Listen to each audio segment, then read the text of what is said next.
আসসালামু আলাইকুম। সকালে ফজর নামাজ পড়েই আকাশটা একটু ক্লিয়ার হলেই ছাদে উঠে যাই।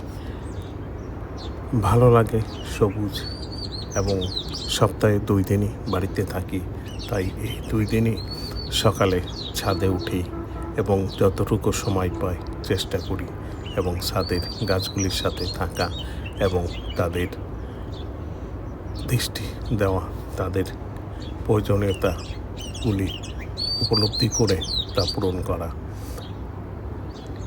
এবং এইবার কিছু সবজি লাগিয়েছি, লাউ এবং বেগুন, কাঁচামরিচ, যা গতবারে লাগাইনি, এবার লাগিয়েছি।